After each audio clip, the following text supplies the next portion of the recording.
I'm just at the Vango stand. This one here actually is just the porch. I think that's kind of cool.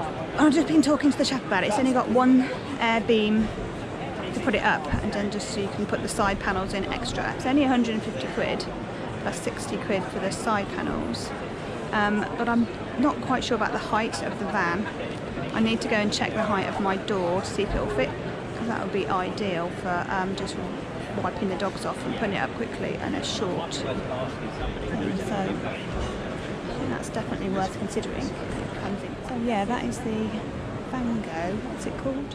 Sky canopy.